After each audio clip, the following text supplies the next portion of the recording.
formación dentro del marco del diplomado especializado de función jurisdiccional. El tema de esta tarde es faltas y sanciones en la ley de la carrera judicial. Para ello está con nosotros el día de hoy una destacada profesional del derecho y es presidenta de la Sala Penal de Apelaciones del nuevo Código Procesal Penal. Se ha desempeñado como jefa de la Unidad de Procesos Disciplinarios de la Oficina de Control de la Magistratura, OMCA.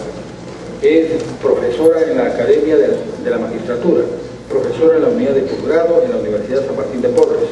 Es autora de diversos libros y artículos sobre derecho procesal constitucional, procesal penal y sobre procesos disciplinarios.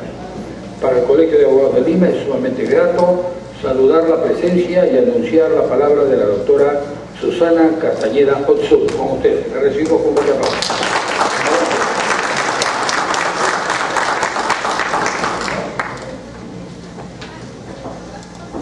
Bien, buenas noches a todos, buenas tardes, ¿no? Porque se supone que empezábamos más temprano, pero vamos a tratar de poder abarcar las diapositivas que he preparado para ustedes, para dar una visión más o menos de lo que es el control disciplinario en el Poder Judicial y en el Consejo Nacional de la Magistratura. Respecto de jueces, entiendan que cuando hacemos este tema también nos estamos refiriendo a los fiscales, porque el tema del CNM comprende la labor de institución de jueces y fiscales, ¿ya? Bien, yo no sé quién me va a apoyar con las diapositivas, señor usted. Bien. Entenderán que el tema es un poco complicado para mí, dada mi condición de juez, y los problemas que se vienen suscitando en el interior de nuestros propios órganos de control, ya sea del Poder Judicial o del Consejo Nacional de la Magistratura. Quizás no voy a tratar en lo posible de ser lo mayor objetiva y no tratar de dar una versión distinta de cómo son los temas dentro de nuestra propia organización. Bien, lo primero que tenemos que tener en cuenta, pase por favor la diapositiva, es que el artículo 146 de la Constitución Política establece dos temas fundamentales para el ejercicio de la función jurisdiccional. En primer lugar, garantiza a los jueces su independencia, al prescribir que solo están sometidos a la Constitución y a la ley. Eso es un tema fundamental que hay que partir porque se tiene en cuenta, no solamente en Perú, sino a nivel de derecho comparado, que el ejercicio de la función jurisdiccional es independiente y por lo tanto la línea que se trace entre el control disciplinario y la garantía de la independencia muchas veces es muy sutil y habrá que tener muy en cuenta esta garantía al momento de ejercer la responsabilidad disciplinaria. Y en segundo lugar, el numeral 3 del artículo 146 de la Constitución va a garantizar la permanencia en el servicio. Pero esa permanencia, lo dice la propia Constitución, se garantiza mientras observen conducta e idoneidad propias de su función. Hay que entender que cuando la Constitución dice observen conducta, se está refiriendo a lo que tiene que ver con los procedimientos disciplinarios. Y cuando habla de idoneidad, se está refiriendo a los procesos de ratificación de magistrados. ¿Entienden? Entonces, cada 7 años los jueces son sometidos a un procedimiento que es de ratificación para evaluar su idoneidad en el ejercicio del cargo. Por lo tanto, esa permanencia no es absoluta, sino que es una permanencia de tipo relativa, que encuentra su límite. En cada 7 años habrá un proceso de ratificación de magistrados. El Tribunal Constitucional, al conocer diversos amparos solicitados por jueces, ha establecido que el procedimiento de institución es un procedimiento distinto al proceso de ratificación. Sin embargo, ustedes verán que cuando convocan a procesos de ratificación de magistrados, no solamente evalúan la idoneidad, sino también evalúan los antecedentes disciplinarios. Claro, y eso puede generar una disfunción respecto del mismo proceso de ratificación, porque podría entenderse que se estaría violando la cláusula del ne bis in idem, porque si la persona ya fue procesada y condenada disciplinariamente, a nivel de ratificación de magistrados no debiera tenerse en cuenta antecedentes disciplinarios. Sin embargo, antes de la vigencia de la ley de carrera judicial, se emitió esa sentencia por parte del Tribunal Constitucional, pero ahora, con la ley de carrera, lo que es evaluación de magistrados no tiene nada que ver con procesos disciplinarios. Son temas totalmente separados, que seguramente el Consejo Nacional de la Magistratura va a tener en consideración cuando emita un nuevo reglamento de procesos de ratificación de magistrados. Bien, entonces les decía que el 146 va a garantizar la independencia y la permanencia en el servicio, pero una permanencia de manera relativa, pues cada 7 años habrá que renovar o no la confianza en la función jurisdiccional del juez. Bien, por otro lado, otro artículo que tiene que ver con el tema de la responsabilidad disciplinaria de los jueces tiene que ver con el artículo 154 de la Constitución. El 154 establece las atribuciones del Consejo Nacional de la Magistratura. Nosotros sabemos que son 4. Está encargado de seleccionar y nombrar jueces y fiscales de todos los niveles, ratificarlos cada 7 años, aplicar la sanción de destitución, que es el tema que nos interesa, y extenderles el título oficial que los acredita como tales. El tema del nombramiento de jueces y de ratificación es un tema que no corresponde abordar en esta fecha, por lo tanto solamente veremos el tema de la aplicación de la sanción. Pasamos a otra diapositiva. Bien, el marco normativo para ver el tema de sanciones y de faltas lo van a constituir en primer lugar la Constitución, con los artículos que hemos mencionado, además de los derechos y garantías que se tienen que hacer valer en los procedimientos disciplinarios, la ley de la carrera judicial, que va a establecer, ya les diré cuál es el marco de la ley de la carrera judicial, la ley orgánica del Poder Judicial, que no obstante el tema del régimen disciplinario ha quedado derogado por la ley de carrera judicial, mantiene diversos artículos que podrían considerarse dentro del régimen de deberes que tiene que asumir un juez. Luego, la ley orgánica del Consejo Nacional de la Magistratura y los 2 reglamentos, el primero, el reglamento de la ONMA, y el otro, el reglamento de procesos disciplinarios del Consejo Nacional de la Magistratura. Entonces, el gran cuerpo normativo que tiene que ver con el tema de faltas y sanciones de parte de los jueces está constituido por ese conjunto de instrumentos que no solamente los jueces debemos conocer, sino también los abogados, porque lógico, cuando se quiere interponer una queja o una denuncia, habrá que conocer este marco normativo, que como les vuelvo a repetir es la ley de carrera judicial, la ley orgánica del Poder Judicial, la ley orgánica del Consejo Nacional de la Magistratura, el reglamento de organización y funciones de la Oficina de Control de la Magistratura, que vamos a decir ONMA, y también el reglamento de procesos disciplinarios del Consejo Nacional de la Magistratura. El último instrumento, ustedes lo conocen, y el más importante porque constituye el estatuto de los derechos y deberes del juez, es la ley de la carrera judicial. Se encuentra vigente desde el 7 de mayo del año 2009. Hasta la fecha se vienen observando diversos procedimientos disciplinarios iniciados al amparo de la Ley Orgánica del Poder Judicial y con el reglamento anterior de la ONMA. Muy pocos procesos se empezaron a abrir a partir del año 2010 que hayan concluido y que nos permitan hacer una comparación de cómo viene funcionando este sistema. Sin embargo, con lo poco que tenemos, podemos decir de que definitivamente la ley de la carrera judicial ha significado un salto cualitativo para nosotros los jueces en lo que es el régimen disciplinario. Definitivamente, y ya veremos por qué. Pasamos a otra. Bien, la ley de la carrera judicial tiene 4 puntos muy claros. regula el ingreso, ¿no?, de los jueces a la carrera judicial. Es el tema de la selección y nombramiento. Va a poner cuáles son los requisitos, etcétera, para ser elegido juez. La permanencia, que tiene conexión con el proceso de ratificación, que en la ley de la carrera judicial se llama evaluación del desempeño.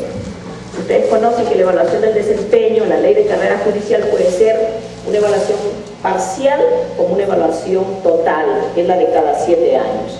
La parcial ha sido declarada inconstitucional por el Tribunal Constitucional en la primera sentencia que tuvo contra la ley de carrera judicial.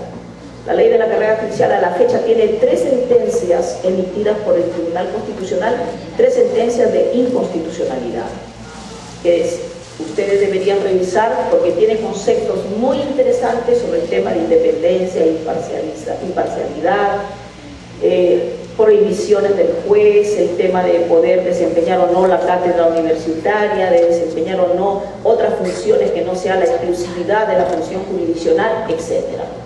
Entonces, la primera sentencia del Tribunal Constitucional declaró inconstitucional la evaluación parcial del desempeño, al establecer que el Consejo Nacional de la Magistratura no tiene asignada por el Poder Constituyente la tarea de llevar a cabo una evaluación parcial, sino de llevar a cabo un proceso de ratificación que es cada 7 años.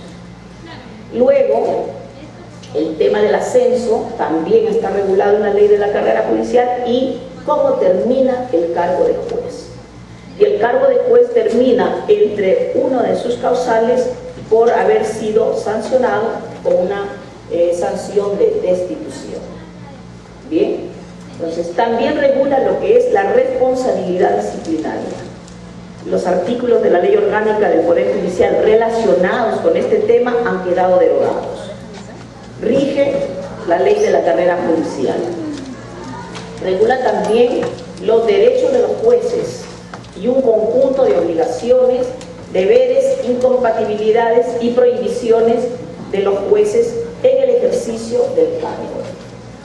Entonces, verán ustedes que para nosotros, que somos jueces, es un instrumento fundamental la ley de la carrera judicial, que se tiene que compatibilizar, por supuesto, con algunos artículos que están vigentes de la Ley Orgánica del Poder Judicial y con los códigos sustantivos y procesales y de ejecución que regulan también un conjunto de obligaciones que tiene que tener en cuenta el juez cuando lleva a cabo el ejercicio de la función jurisdiccional. Por ejemplo, una cosa muy sencilla, ¿no? La Ley Orgánica del Poder Judicial establece que las causas ingresan en estricto orden y deberán ser votadas, vista la causa en un plazo de 15 días en su resolución. Sabemos el gran problema de la sobrecarga procesal, muchas veces esta norma es incumplida, pero si no está en la ley de la carrera judicial, puede articularse una queja utilizando la Ley Orgánica del Poder Judicial. Y eso entraría dentro del concepto de falta leve o falta grave o muy grave de acuerdo al retardo en que haya incurrido el juez, ¿no? Por lo tanto, le decía, no es solamente la ley de la carrera, sino también los diversos códigos que regulan obligaciones que tienen los jueces. Bien, pasamos a otra. La responsabilidad disciplinaria encuentra 2 grandes artículos del título preliminar, ¿no?, que van a ser enunciativos en la ley de la carrera judicial. La primera tiene que ver con la observancia de las garantías del debido proceso cuando se emitan decisiones que afecten la permanencia de los jueces en sus cargos. Y la segunda, que cuando se imponga una sanción se debe tener muy en cuenta los principios de legalidad y tipicidad. Porque tenemos que entender que el gran principio marco es el de legalidad y el subprincipio es el de tipicidad. Bueno, ese era uno de los más graves problemas que tenía la Ley Orgánica del Poder Judicial. Se ha tratado en la Ley de Carrera Judicial de hacer un conjunto de infracciones administrativas o ilícitos administrativos o faltas, como le querramos llamar, por las cuales se van a establecer supuestos de hechos en los que puede incurrir el juez que dan lugar a la imposición de una sanción. Entonces, como quiera que la Ley Orgánica del Poder Judicial tenía conceptos muy abiertos, conceptos indeterminados, al igual que la ley orgánica del Consejo Nacional de la Magistratura, lo que se ha pretendido es, en la ley de carrera judicial, que estas infracciones sean cerradas. Sin embargo, como vamos a ver, existen todavía tipos abiertos e indeterminados que nos remiten a otras normas para llenarlas de contenido. Lo que se conoce en derecho penal, los tipos en blanco. Y también se puede hacer mención en el derecho administrativo sancionador. Pasamos a otro. El artículo 4 del título preliminar, ya dijimos el 7º, garantiza el debido proceso y la tipicidad y la legalidad. Pero el artículo 4 tiene dos caras de la moneda, ¿no? Primero nos dice que hay una garantía de independencia e imparcialidad de la función jurisdiccional, y en otro dice que la ética y la probidad son componentes esenciales de los jueces en la carrera judicial. Entonces lo que tenemos que entender nosotros es que tanto la independencia como la responsabilidad, y así lo han entendido en diversos lugares, son caras de una misma moneda. Entonces, un juez es independiente en la medida en que es responsable. Pero si un juez no es responsable, no podemos darle la garantía de la independencia, porque ese juez merece ser destituido de la carrera judicial. Dentro de la responsabilidad, ¿no? Y la ley de la carrera judicial lo dice, tenemos tres tipos de responsabilidades. Como lo decía la ley orgánica del Poder Judicial, el artículo 43 de la ley de la carrera judicial establece que los miembros del Poder Judicial son responsables civil, penal y administrativamente con arreglo a la ley de la materia. Bien, nosotros sabemos que en cuanto a la responsabilidad civil hay una ley que desarrolla este tema, una responsabilidad por los errores judiciales en los que pueden haberse incurrido o por las detenciones arbitrarias, lo garantiza la propia Constitución. Hay una responsabilidad penal por los delitos cometidos en el ejercicio de la función o por delitos comunes. Si son delitos cometidos en el ejercicio de la función, hay un trámite especial, un procedimiento especial para los jueces de acuerdo a su grado, y eso está especificado en el Código de Procedimientos Penales de 1940, que todavía rige en algunos lugares del país, y en el Código Procesal Penal, que también rige en algunos distritos judiciales del país. Cuando se comete un delito en el ejercicio de la función, se articula un mecanismo especial para los jueces. Entonces alguien podría decir, pero entonces, ¿por qué esas diferencias, no? ¿Por qué darles un estatuto diferente para un procesamiento en materia penal si también han cometido un delito como un cohecho, un prevaricato, un abuso de funciones, etcétera? En la mayoría de países, y lo dice Mauro Capelletti acertadamente cuando habla de la responsabilidad de los jueces, es necesario darle las mayores garantías para el desempeño de sus funciones. Y así como los congresistas tienen un fuero determinado, los jueces también tienen un fuero determinado para poder ser procesados penalmente. Recuerden que ustedes, en este momento se procesa una figura de la magistratura que es el juez Garzón en España por 3 delitos, y él tiene un fuero especial, no puede ser como un juez, como una persona común y corriente. Si se comete un delito común, entonces sí se articula un procedimiento común como para cualquier ciudadano. Pero además hay una responsabilidad política, y esa responsabilidad política no es para todos los jueces, sino solamente para los jueces de la Corte Suprema de Justicia de la República. Eso está en el artículo 32 de la Ley Orgánica del Consejo Nacional de la Magistratura.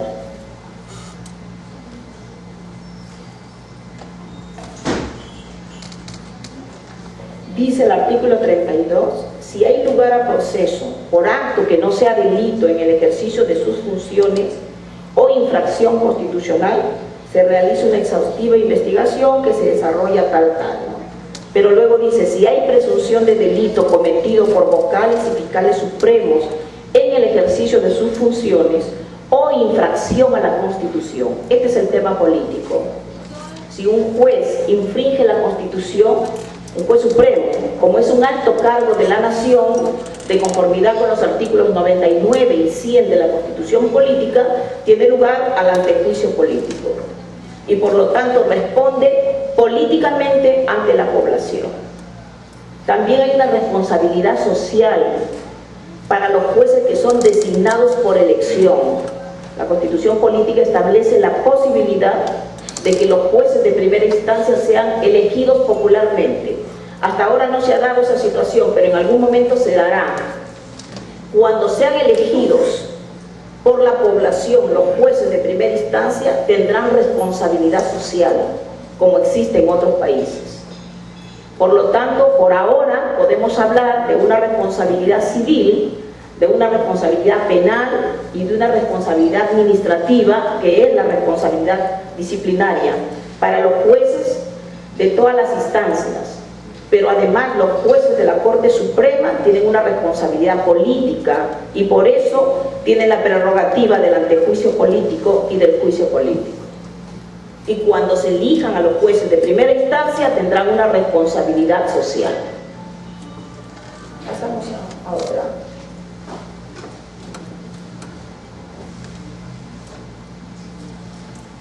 Bien. La independencia de los jueces, que tiene como contrapartida su responsabilidad, más la imparcialidad. Independencia e imparcialidad están estrechamente vinculados, van a ser las exigencias éticas de primer nivel que se exijan a los jueces en el ejercicio de la función jurisdiccional.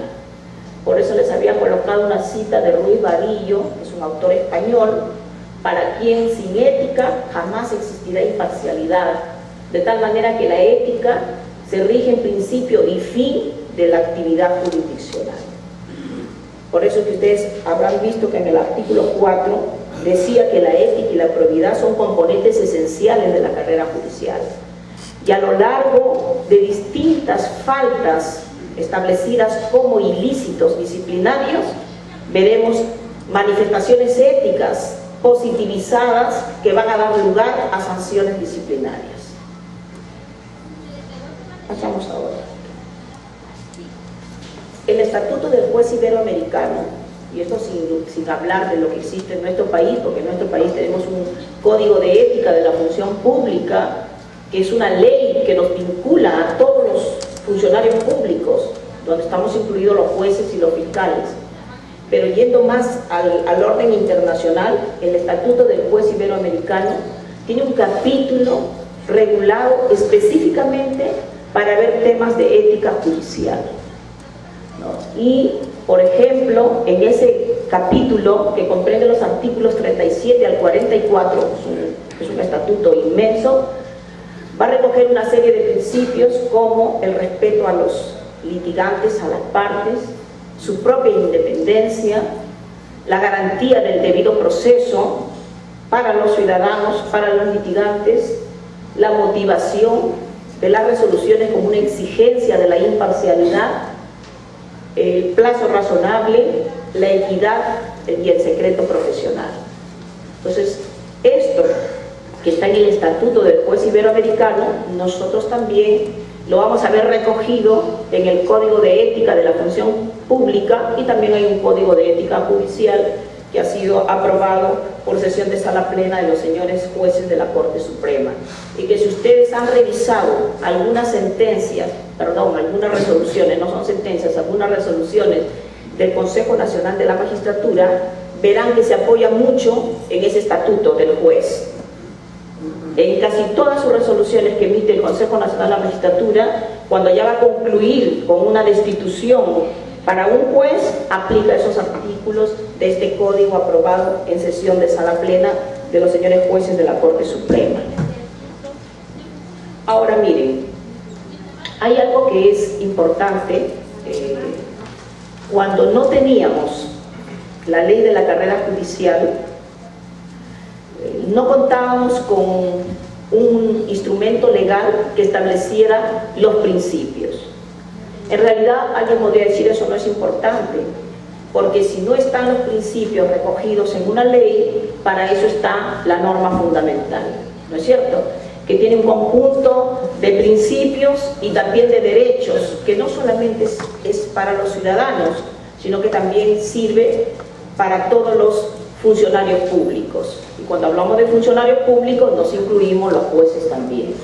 Entonces, como principios de la potestad sancionadora, que eso es fundamental, está la legalidad, que ya habíamos hablado hace un momento, y su subprincipio de tipicidad.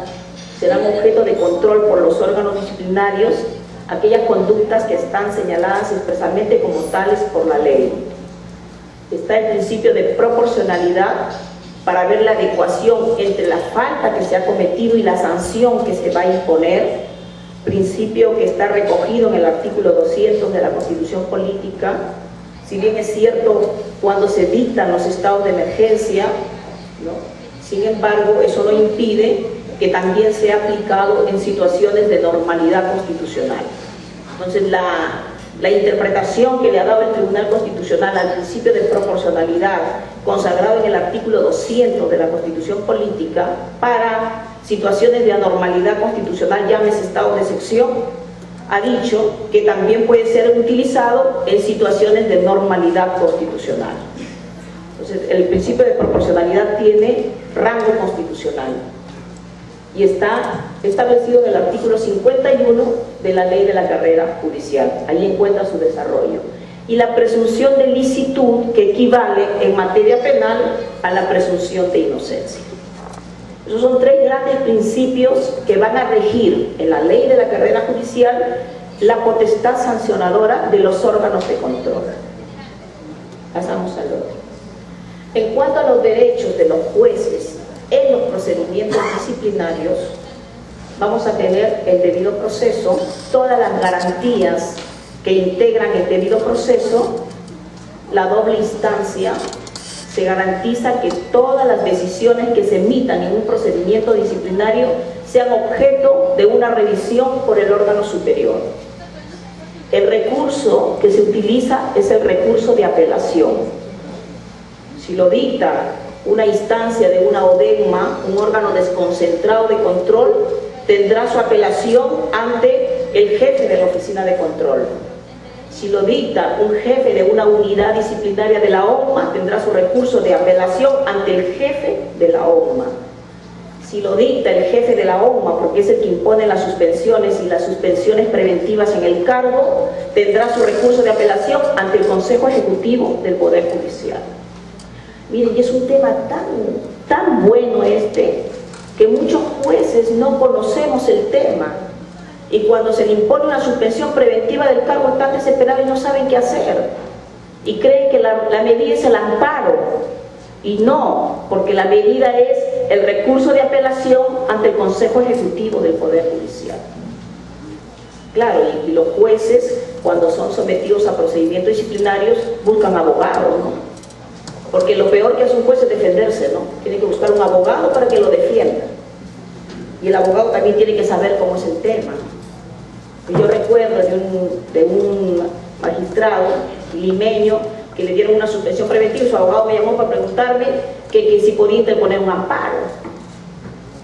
Entonces yo me preocupé porque dije, bueno, si este señor lo está defendiendo y no sabe qué recurso va a interponer, entonces ¿cómo ejerce su defensa, no? Eso demostraba que ni el juez ni el abogado que lo defendía conocían el trámite, porque este es un tema muy especial, el tema del control disciplinario, como lo es en cualquier instancia de la administración pública, en las unidades educativas, en la policía, en el ejército, etcétera, ¿no? Y uno empieza a revisar las sentencias que emite el Tribunal Constitucional y se va dando cuenta de todas las situaciones que se van emitiendo con motivo de estos procedimientos disciplinarios. Bien, entonces la doble instancia, la garantía es el recurso de apelación. Ese es el recurso que se va a consagrar para hacer efectivo este derecho. También los artículos 57 y 58 de la Ley de Carrera Judicial establecen el derecho a probar. Entonces es bien importante, y yo le voy a dar lectura porque es bueno que se sepa, porque no solamente el órgano de control va a recabar la prueba y la va a valorar, sino que también el juez tiene derecho a aportar todos los medios probatorios. Dice el artículo 58, tercer párrafo, en todos los casos se debe correr traslado de la queja o investigación y oírse al juez quejado o investigado. Otorgar un tiempo razonable para que estructure su defensa. Permitir se revise las actuaciones, ofrezca las pruebas pertinentes de descargo e intervenga en la actuación de los actos de investigación que se realicen, cuya realización debe notificársele oportunamente. Entonces, el tercer párrafo de este artículo 58 garantiza un conjunto de derechos que forman parte del derecho a probar, donde el derecho a ser oído y a ser notificado oportunamente, a tener el tiempo necesario para ofrecer las pruebas de descargo y que sean actuadas y valoradas por el órgano de control, constituyen un mínimo irreductible que se tiene que garantizar. Y además, el mismo artículo 58 en su último párrafo va a decir que es nula toda resolución que vulnere esos derechos mínimos. Por eso les decía, estaban considerados como un mínimo irreductible que se tiene que garantizar. Además del derecho a probar, se garantiza también el derecho de defensa.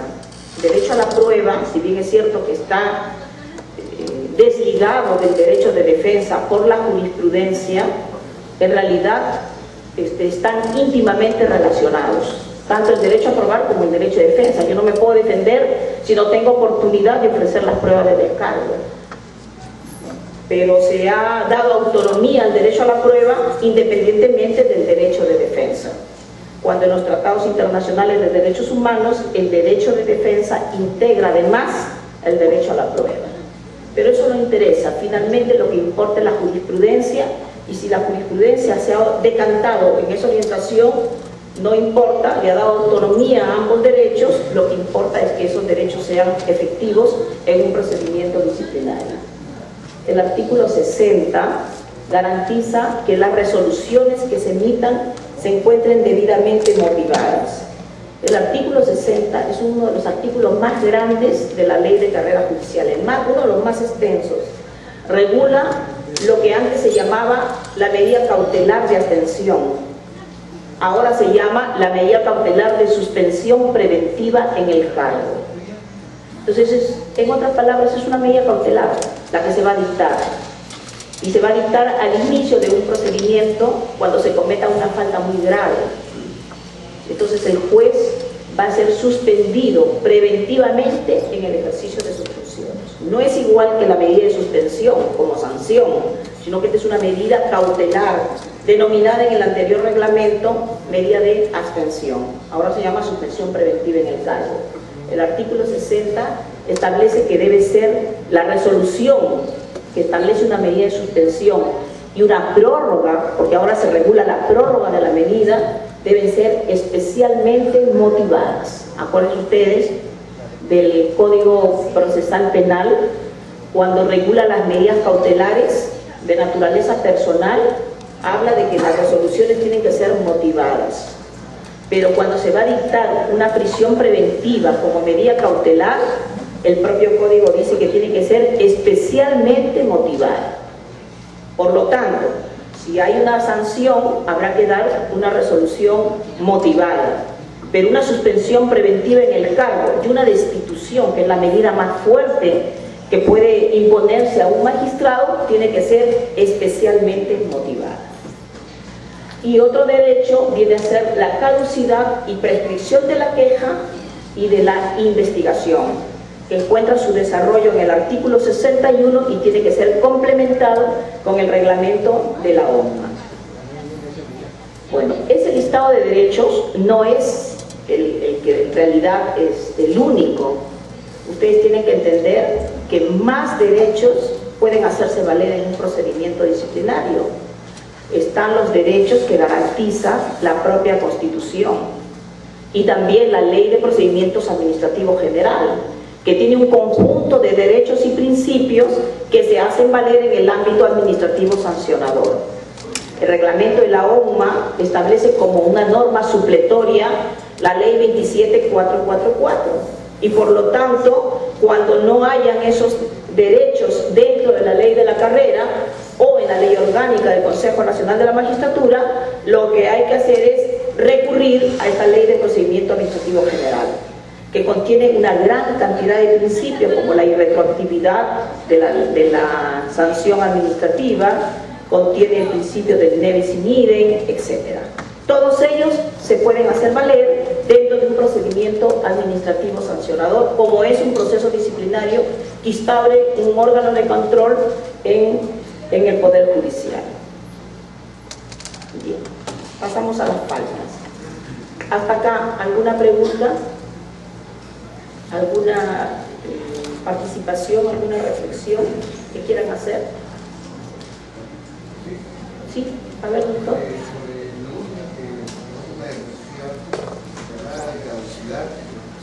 Ajá. Sí.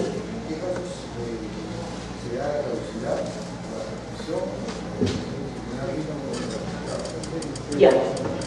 La caducidad ha sido regulado como el derecho que tiene el quejoso de acudir a una instancia de control a partir de la fecha que se ha cometido el hecho.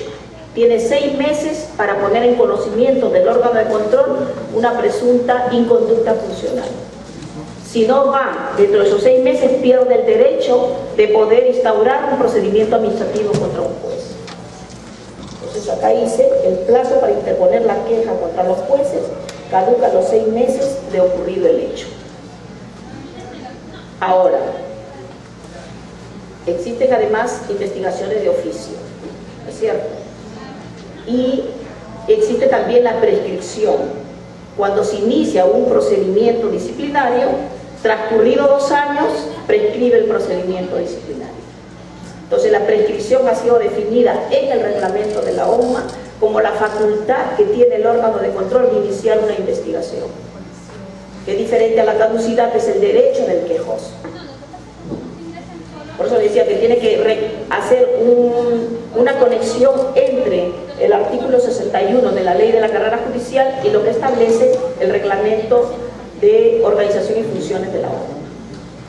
Pero además ya viene una figura que se llama la figura de la suspensión. Y entonces es otro tema que si ustedes empiezan a revisar las distintas sentencias que ha dictado el Tribunal Constitucional en diversos amparos, van a darse cuenta que hay distintas posiciones del Tribunal Constitucional de cómo entiende el cómputo de los plazos. Porque una cosa es decir, se inicia el procedimiento y prescribe a los 2 años, pero cómo se computan los plazos, eso es importantísimo. ¿Ya? ¿Otra pregunta o otra reflexión que quieran hacer? Dígame.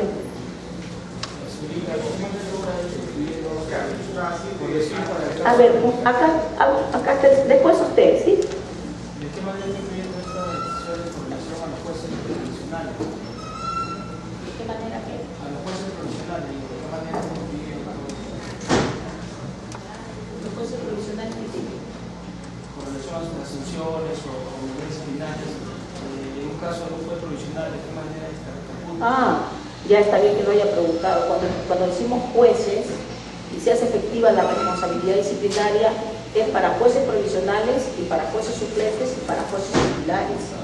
Lo que pasa es que ahora los jueces suplentes ya no se llaman así, ¿no? Sino que vienen a ser los jueces supernumerarios. Entonces, si encuentran algún proceso disciplinario contra juez suplente, es instaurado antes de la vigencia de la Ley de Carrera Judicial. Después de la carrera judicial van a encontrar la denominación jueces supernumerarios, jueces provisionales y jueces titulares. Ese es un punto. Y otro punto, los jueces de paz, que son los no letrados, no están considerados en la Ley de la Carrera Judicial, ¿entienden? Pero sí son objeto de control por parte de la ONMA, pero no llegan sus procesos al Consejo Nacional de la Magistratura. Quien los destituye es el Consejo Ejecutivo del Poder Judicial y acuden en apelación a la Sala Plena de la Corte Suprema. ¿Ya? Entonces está bien que me haya preguntado ese tema. Son los jueces supernumerarios, los jueces provisionales y los jueces titulares. Doctora, usted nos ha dicho... Perdón, doctor, el doctor había pedido de los 7 años. Sí, sí, doctor, después usted, dígame. Que no es su caso. Ya. Es cierto, cada 7 años esa ratificación digamos, o no ratificación de los jueces, ¿cierto? Sin embargo, un caso, un reportaje televisivo, es cierto, me dijeron el Consejo Nacional Judicial, ¿cierto? Seguramente este magistrado apeló porque había sido suspendido provisionalmente. Ella Digo cautelar. esto porque yo quiero hacer de manera personal, quiero evitar que este señor sea ratificado. Porque ya los procesos penales, este señor, en casos emblemáticos en la ciudad de narcotráfico, o sea, en términos coloquiales, se ausenta, es presidente sala. Y sobre pretexto de que permiso y viene a Lima y quiebra el proceso, coloquialmente lo que se termina.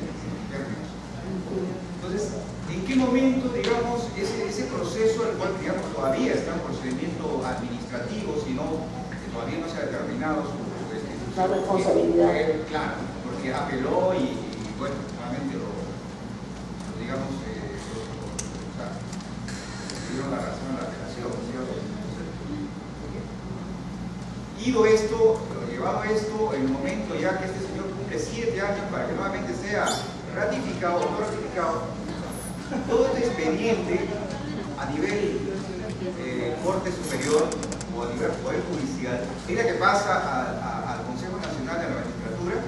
Eso es uno. 2, los jueces supernumerarios. Primero por partes, doctor. La primera pregunta, luego la voy a contestar. En un proceso de ratificación solicitan el historial de antecedentes del juez. Y los antecedentes solo se otorgan cuando la persona ha sido sancionada. Porque aún cuando puedan poner en trámite, esas no tendrían que ser consideradas porque violaría la presunción de licitud del juez. Por lo tanto, el proceso tiene que estar concluido para que pueda ser considerado como un antecedente histórico dentro del registro del legajo del juez. Entonces, por lo tanto, si no hay sanción disciplinaria, no tiene por qué ser considerado en ese proceso de ratificación, aunque yo insisto que el proceso de ratificación tiene que ver con idoneidad, que es muy distinto a un procedimiento disciplinario.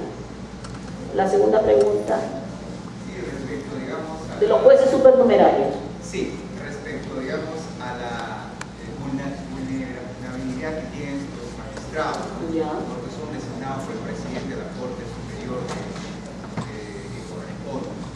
Por lo tanto, siempre ellos, se habla del principio de independencia, ¿no es cierto?, imparcialidad, pero ellos siempre están, quiera o no quiera, directamente están digitalizados.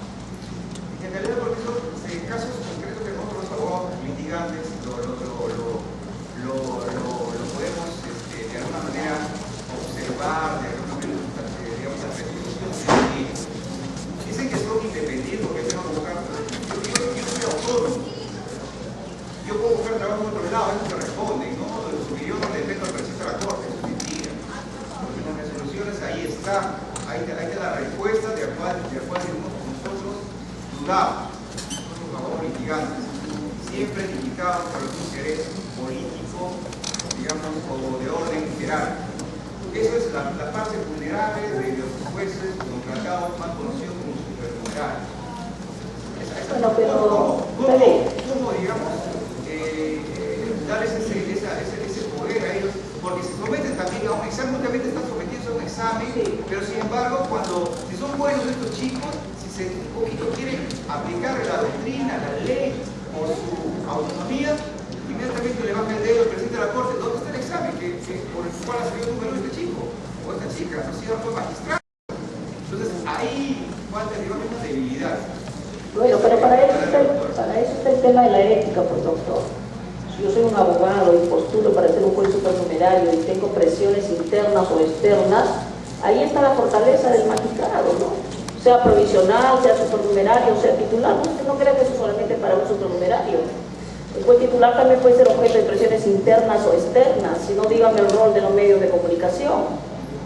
Por lo tanto, esa es la fortaleza del propio magistrado, y por eso es que la ética es un componente esencial y garantiza la independencia y la imparcialidad. Si una persona se deja inducir por ciertos factores, en realidad no debe estar dentro de la carrera judicial, ¿no? Sí, doctor. ¿Usted quería decir algo? Sí, doctora. Usted nos ha hablado sobre la caducidad y prescripción de la queja de la investigación a los magistrados. Ajá. Y nos ha dado un tiempo. 6 meses la caducidad. 6 meses la caducidad y la prescripción. La prescripción, cuando ¿sabe qué pasa? La caducidad es el derecho de la persona que se siente afectada para recurrir y tiene un plazo de 6 meses a partir de cometido el hecho. Y hay una prescripción de la acción disciplinaria y una prescripción del procedimiento. Correcto. La prescripción de la acción disciplinaria, la facultad que tiene el órgano de control para iniciar una investigación, prescribe a los 4 años de cometido el hecho. Y la prescripción del procedimiento, 2 años a partir de la fecha que se inicia el procedimiento. ¿Está bien? Está bien, doctor. Ya, doctora, ahora mi pregunta Entonces es la estamos siguiente. a la par con la 2744, ¿no es cierto? Que establece 4 años como plazo de prescripción. Ahora quisiera saber cuál es la sanción que se le aplica a los miembros de la OMA encargados de estas investigaciones que han dejado transcurrir todo este tiempo para que los jueces sean liberados. Ya, lo dice la ley 27444 y se aplica supletoriamente. Si un órgano de control deja transcurrir el plazo y opera la prescripción del procedimiento, no sería de la acción disciplinaria, sino del procedimiento, entonces iniciará la acción disciplinaria contra el magistrado de la OMA o de la ODEMA que dejó transcurrir el plazo. Gracias. Sí, eso está en la ley 27444 y se aplica a mí como jefa de la unidad de procedimiento disciplinario. Me han abierto como 4 investigaciones por haber prescrito, por haber dejado prescribir, pero en realidad no tenía mayor responsabilidad porque las ODEMAS trabajan conjuntamente con las unidades de la OMA y los plazos que son cortos en realidad nunca se llegan a cumplir, porque notificar a un magistrado que está en Tarapoto, que está en Yurimaguas, que está por Huancayo, ¿me entiendes? A diferencia del Consejo Nacional que establece que hay que señalar domicilio en Lima. Entonces lo ideal sería que cuando el procedimiento llegue al órgano de control en Lima, porque de todas maneras va a llegar en apelación, se fije el domicilio procesal en Lima. Porque estar notificando se demora unos 15 a 20 días como mínimo para establecer una notificación y el tiempo va transcurriendo. Pero ojo, un procedimiento disciplinario que concluye con prescripción se registra en el legajo, porque el juez puede renunciar a la prescripción y ser sometido a un procedimiento disciplinario. ¿Me entiendes? O sea, no es gran cosa dejar que prescriba un proceso, porque finalmente eso sí va a ir en mi legajo y va a ser considerado en el antecedente histórico del juez cuando prescribe un procedimiento disciplinario, porque finalmente, lo cual no es correcto, porque si un ciudadano prescribe la acción penal o la pena, eso automáticamente se borra de los antecedentes, lo dice el artículo 62 del Código Penal. Hay una rehabilitación automática. Y entonces, ¿por qué un ciudadano que es juez no puede haber rehabilitación automática? Bueno, porque está sujeto a deberes especiales que no lo tiene cualquier ciudadano.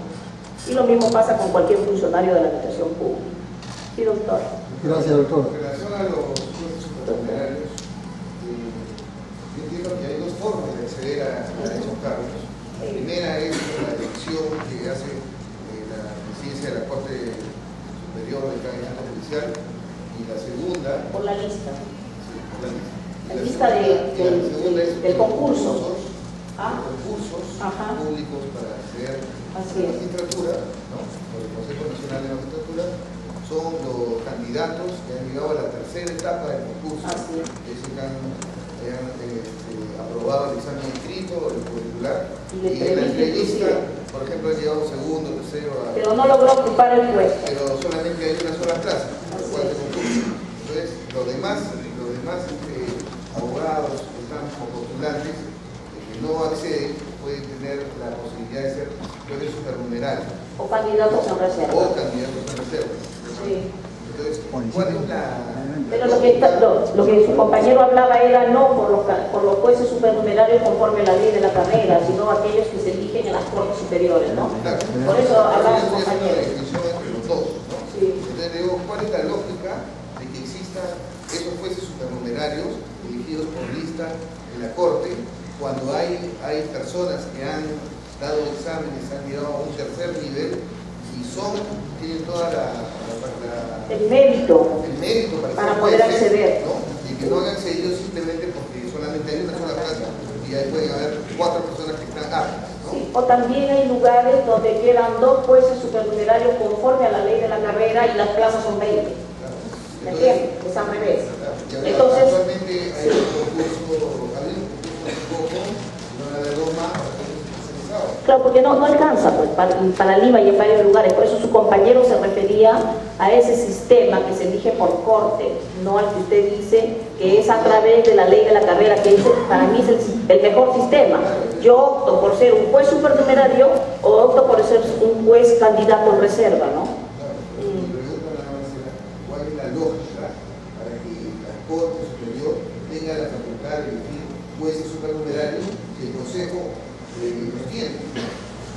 Yo entiendo que los jueces supernumerarios tienen la prioridad.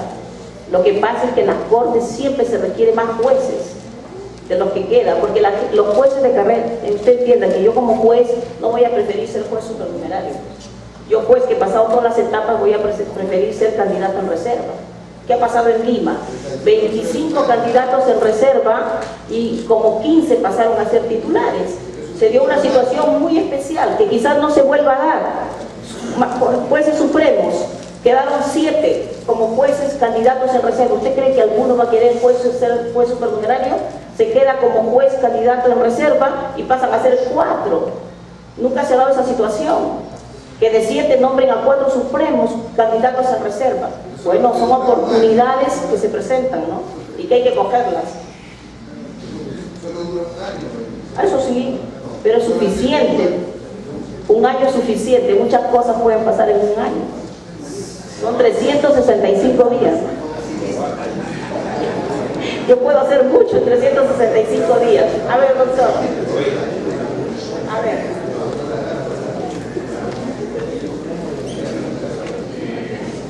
Ya, y perdón, y con el agregado de que el juez candidato de reserva tiene mayor prioridad de poder ascender. Lógico, porque no es lo mismo haber pasado un examen con 3 etapas y no haber podido obtener un cupo que no haber postulado nunca, ¿no? Entonces, al toque me van a llamar. Eso también. Dígame, doctor. Doctora, la pregunta que le voy a hacer, con el debido respeto, quisiera que le dé un enfoque ético y también un enfoque penal. Bueno, se habla de corrupción de funcionarios y esta plaga que antes incluso no estaba regulado penalmente, pero ahora ya este flagelo que ha crecido tanto ya ha generado la necesidad, digamos, imprescindible de que nuestros legisladores hayan tenido que tipificar en varios capítulos todo lo que es referente a los delitos de corrupción de funcionarios en diferentes modalidades. En nuestro país hay temas que realmente nadie quiere tocar. Tienen miedo, o en todo caso no quieren generarse anticuerpos o tener enemigos, o simplemente quieren quedar bien con todo. Sucede, por ejemplo, de que el fiscal de la nación se ha erigido como fiscal de la nación precisamente con el voto de 2 fiscales supremos que él ha nombrado, y pareciera que acá hay un cohecho pasivo. Es decir, yo te nombro, pero cuando se ejecute o se procese la elección del fiscal de la nación, vota por mí, o al revés, nómbrame y cuando haya la elección del fiscal de la nación yo votaré por ti. Y el otro tema es en referencia al presidente de la Corte Suprema. Se ha venido publicitando de que ejerce la representación de una entidad bancaria financiera y según, digamos, el catálogo de principios éticos que tiene el Poder Judicial y que ha sido aprobado en 3 plenarios, Esto está prohibido. Entonces, referente a estos dos temas, tanto al Ministerio Público y a la Corte Suprema, quisiera que me dé un enfoque Claro, pero mire doctor, usted sabe, además que la sido mi alumno en la maestría, un brillante alumno en el Cusco, ¿no? O en la San Marcos. Bueno, pero uno de los dos lugares fue. Usted sabe, doctor, que cuando se designan a los fiscales de la Suprema, no lo hace el fiscal de la Nación, lo hace el Consejo Nacional de la Magistratura, que se entiende que es un ente plural que nos representa a diversos sectores. Y bueno, ese tema de cómo se elige un fiscal de la Nación está normado en la propia ley orgánica del Ministerio Público, ¿no? Y la elección ya se llevó a cabo por el Consejo Nacional respecto de los miembros que van a ser los fiscales supremos. Igual pasa con la Corte Suprema, ¿no? Cuando elige al presidente de la Corte Suprema. Entonces, eso es un tema normativo. No es un tema que haya sido de facto tomado por los supremos, llámese la Corte Suprema o del Ministerio Público, para hacer lo que quieran, ¿no? Eso está en la ley. Y nos guste o no nos guste, se tiene que cumplir. Es, por ejemplo, el tema de la integración del Consejo de la Magistratura. Nosotros quisiéramos que también estuvieran representantes de los jueces superiores, de los jueces especializados y los jueces de paz.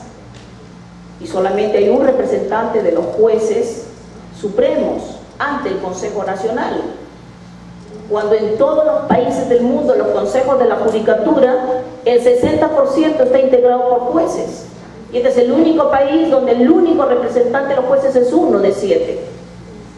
¿Se da cuenta? Entonces nosotros quisiéramos que nuestro Consejo de la Magistratura tuviera un representante de los jueces supremos, uno de los superiores, uno de los especializados y uno de los jueces de paz, para hacer más democrática la justicia, porque finalmente el Consejo Nacional va a ver el tema de jueces y fiscales, no de ciudadanos.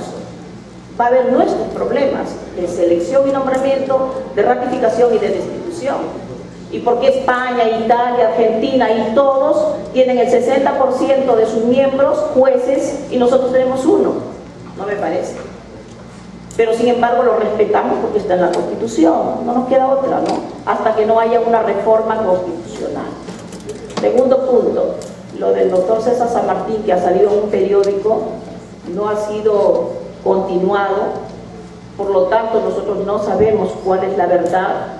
Rige la presunción de inocencia para él, y conociendo su capacidad como profesor universitario, como magistrado, no de ahora sino de hace mucho tiempo, seguramente que es una noticia que debe ser contrastada con medios de prueba para ser valorada esa oportunidad. ¿Alguna pregunta más? ¿Para seguir? ¿Seguimos? Ya. Bien. Ahora vamos a ver el tema de las faltas. Yo les dije que lo que se quería con la ley de la carrera judicial era resolver el problema de los tipos abiertos, indeterminados de la ley orgánica del Poder Judicial. Entonces se clasificaron las faltas en faltas leves, faltas graves y faltas muy graves. A pesar de que hay problemas, creemos de que esta regulación es mucho mejor que la anterior. Por ejemplo, ¿qué se considera como falta leve? Dice, proveer escritos o resoluciones fuera de los plazos legales, injustificadamente. Claro, algunos se reirán, dirán, que todo el mundo lo hace, ¿no? Casi todo el mundo no provee dentro de los plazos legales. Pero también hay que entender que la responsabilidad, ¿no?, tiene que ser establecida en un proceso penal. Y si usted te dice injustificadamente, es porque en realidad ese juez, de manera dolosa o culposa, ha logrado que no se emitan los pronunciamientos en los plazos establecidos.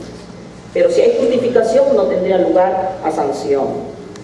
Después, faltar el respeto debido al público, compañeros y subalternos, funcionarios judiciales, miembros del Ministerio Público, de la Defensa de Oficio y abogados. Me parece que es elemental la cortesía, ¿no? Aunque sea para sancionar, uno tiene que atender a los litigantes y de darles el trato que se merecen. Desacatar las disposiciones administrativas internas del órgano de gobierno judicial. Lo que dice el Consejo Ejecutivo del Poder Judicial lo tenemos que cumplir, porque es nuestro órgano de gobierno dentro del Poder Judicial. Dice, no llevar los cursos impartidos por la Academia de la Magistratura dentro del proceso de capacitación regular. A mí, por ejemplo, me llamó la atención cuando vinieron magistrados de Canadá a capacitarnos, y ellos dijeron algo que a mí me pareció increíble, ¿no? Que allá no les obligan a capacitarse. El juez es elegido de por vida, y si quiere se capacita, y si no quiere no se capacita. Entonces dijimos, a nosotros nos obligan a capacitarnos, y es más, ustedes vean los procesos de ratificación, le piden cuántos cursos ha llevado, qué notas ha sacado. Entonces es una falta disciplinaria leve, por cierto, no llevar los cursos impartidos por la Academia de la Magistratura.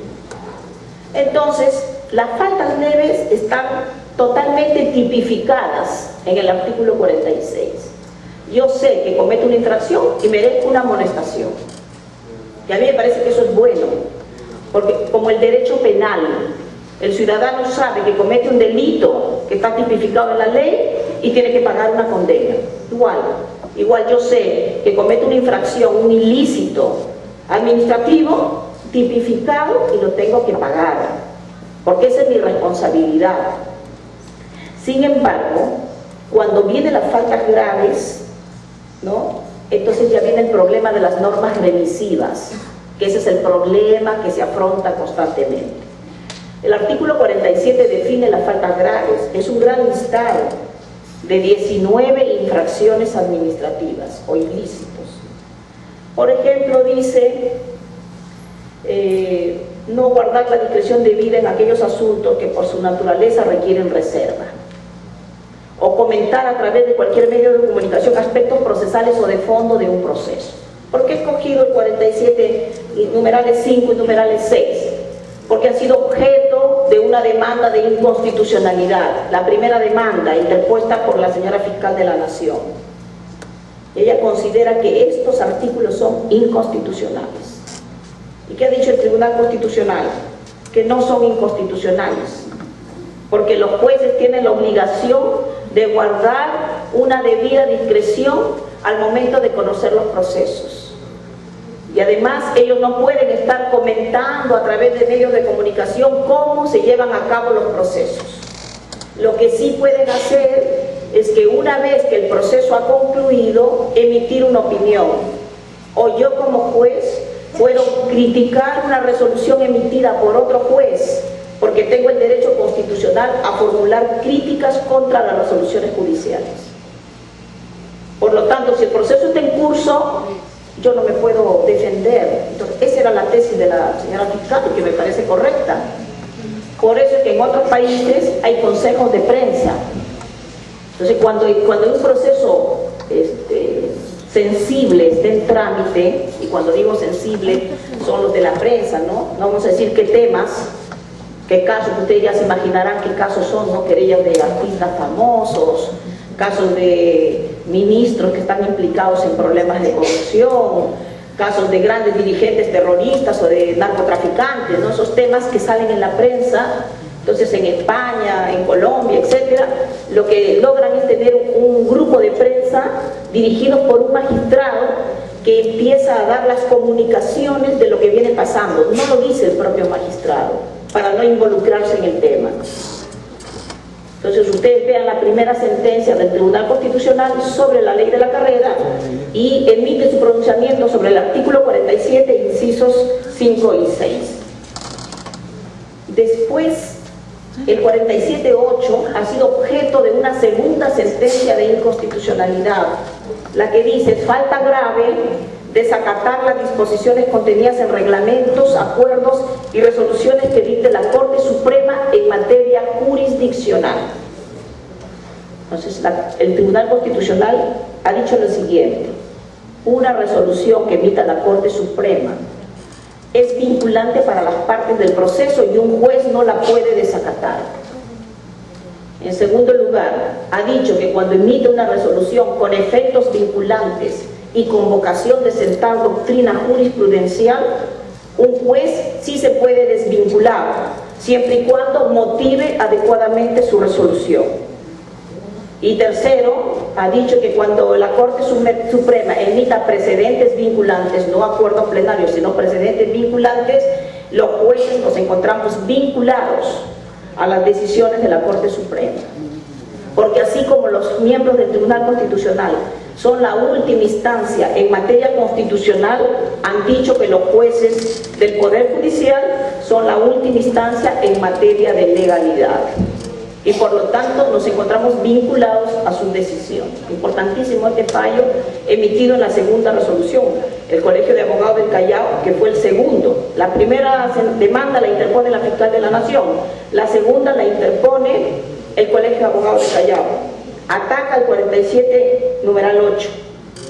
Y el Tribunal Constitucional ha dicho que es un artículo constitucional, pero permite desvincularnos o hacer uso del control difuso de constitucionalidad. Bien, y les decía que ya a partir de las faltas muy graves empezaban los problemas, porque por ejemplo se dice que constituye falta muy grave inobservar los deberes establecidos en el numeral 6 del artículo 34. Norma remisiva, hay que irnos al artículo 34. Y el numeral 6 establece la observancia de la diligencia debida en los plazos legales, en cuyo caso habrá que remitir copias a la OMA o al órgano de control interno del Ministerio Público. Esta es la última modificación que se dio cuando entró en vigencia el Código Procesal Penal para el Distrito Judicial de Lima, y luego Lima Norte, Lima Sur, Callao, etc. Entonces, acá hay una norma remisiva, tenemos que ir a esa norma remisiva. Otro artículo que fue objeto de inconstitucionalidad ha sido el 47.16. Dice, constituye falta grave utilizar en resoluciones judiciales expresiones improcedentes o manifiestamente ofensivas desde el punto de vista del razonamiento jurídico. El Tribunal Constitucional en la sentencia 06-2009, acción de inconstitucionalidad que ha sido de marzo del año 2010, ha declarado fundada la demanda de inconstitucionalidad, pero ha dado una sentencia interpretativa. O sea, no ha expulsado del ordenamiento jurídico esta disposición, sino que la ha interpretado. ¿Y cuál es la interpretación que le da el Tribunal Constitucional? Dice que va a quedar subsistente el inciso, pero de la siguiente manera: constituye falta muy grave utilizar en resoluciones judiciales expresiones improcedentes o manifiestamente ofensivas. ¿Qué es lo que ha hecho? Ha quitado de esa disposición el párrafo que dice desde el punto de vista del razonamiento jurídico. Claro, porque en realidad es una disposición un tanto absurda, ¿no? La que aparecía acá. Y dice, se debe interpretar que las palabras improcedentes y manifiestamente ofensivas, que especifican las expresiones prohibidas por las resoluciones judiciales, son condiciones concurrentes. Esa es la interpretación que le ha dado el Tribunal Constitucional a este artículo. Entonces, hasta ahora, las faltas leves y las faltas graves no tendrían mayor problema, dada la interpretación que se ha venido efectuando por el Tribunal Constitucional, por los órganos de control, y solamente tiene una norma remisiva hacia el artículo 34 de la Ley de la Carrera Judicial. El problema viene con las faltas muy graves. Las faltas muy graves tienen un listado de 14 infracciones administrativas. Y por ejemplo, a mí me parece que una que es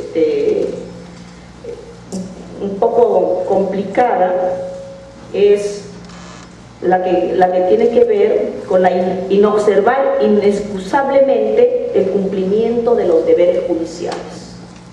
Claro, ¿eso qué va a lograr? Que yo me tenga que ir a buscar cuáles son mis deberes, no solamente en la ley de la carrera, sino en los distintos códigos, adjetivos, sustantivos, de ejecución, para saber cuáles son mis deberes. Y el órgano de control tendrá que decir qué entiende por inobservancia inexcusable. ¿Cuál es el concepto que le va a dar a esta expresión? Eso depende del órgano de control. de la jurisprudencia que vaya emitiendo sobre esa expresión. Y claro, cuando nosotros empezamos a ver los deberes judiciales, solamente los contenidos en la ley de la carrera judicial, encontraremos deberes un poco implicantes, ¿no? Como por ejemplo hay uno que dice que son deberes, artículo 34, guardar en todo momento conducta intachable. Ahora, ¿quién me dice que es guardar en todo momento conducta intachable? Ese es un tipo abierto, indeterminado. Y acuérdense ustedes, y lo dice el decreto legislativo 276, lo dice el Código de Ética de la Función Pública, lo dice la ley de la carrera judicial, todas las infracciones se cometen en el ejercicio del cargo. Pero cuando a uno le dicen que guardar en todo momento conducta intachable, ¿será solamente en el ejercicio del cargo o puede ser fuera del ejercicio del cargo? El Tribunal Constitucional tiene dos pronunciamientos distintos. En uno ha dicho, últimamente, un caso muy sonado que acaba de darse, de un magistrado que no lo han nombrado fiscal supremo. Si ustedes ven la sentencia que dice que el juez tiene su intimidad y guarda sus momentos, ¿no es cierto?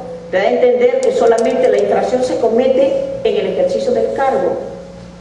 Pero en otro caso también de un juez supremo que lo acusaban de haber ido a un determinado lugar en una época muy oscura, ¿no? Le dicen de que el juez es juez en todo momento.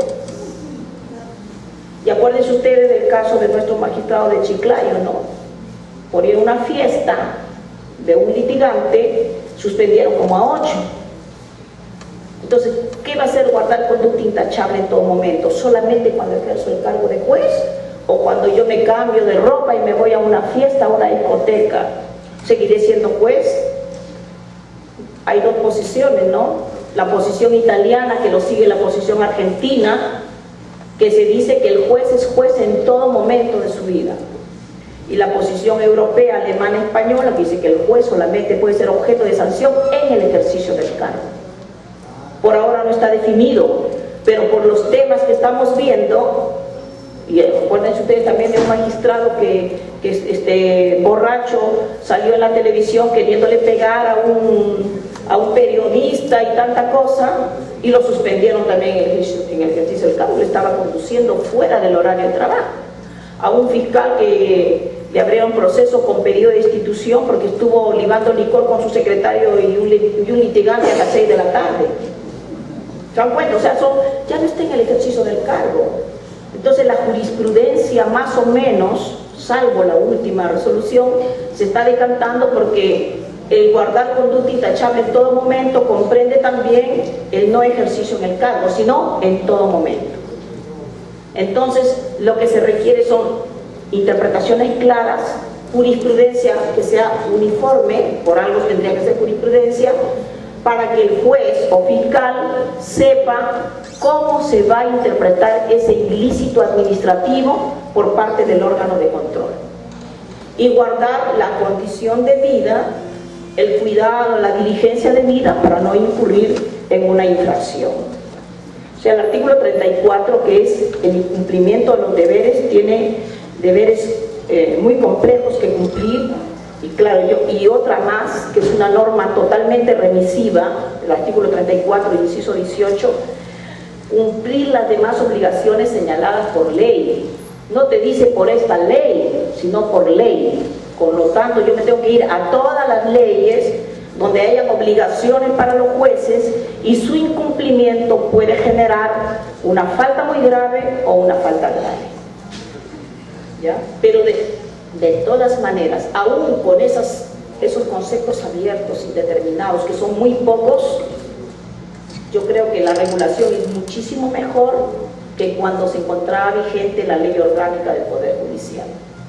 Aún con sus defectos, que pueden ser subsanados por una jurisprudencia de los órganos de control, tenemos una regulación mucho mejor en la ley de la carrera judicial. Bien, ahora pasamos al tema de las sanciones. Ustedes recuerdan que en la Ley Orgánica del Poder Judicial se habían establecido 5 sanciones. Teníamos el apercibimiento, la multa, la suspensión, la destitución y la separación. 5 sanciones. La Ley de Carrera Judicial establece 4. El apercibimiento es lo mismo que la amonestación, ha cambiado solo de nombre. Tenemos la multa, la suspensión y la destitución. Son las 4 sanciones que se pueden imponer. Ahora, podríamos decir, ¿qué pasa entonces con la separación, no? ¿Cuándo procede la separación? La separación sigue procediendo.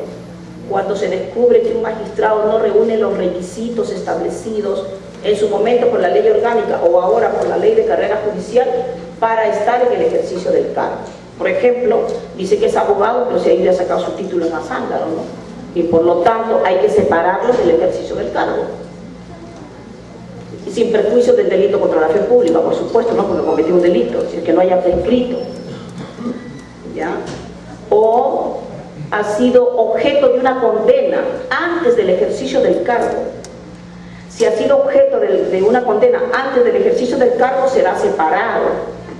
Pero si es objeto de una condena en el ejercicio del cargo, será destituido. Esa es la diferencia. Y sobre eso hay abundante jurisprudencia del Consejo Nacional de la Magistratura, en ese sentido. Entonces ya no tenemos la separación como sanción, pero sí la tenemos como un procedimiento administrativo destinado a separar al juez del ejercicio del cargo si no reúne con los requisitos exigidos por la Ley Orgánica del Poder Judicial o por la Ley de la Carrera Judicial. Ahora tenemos amonestación, multa, suspensión y destitución. Pásenme a la otra. La amonestación se va a materializar a través de una llamada de atención, pero tiene que ser por escrito.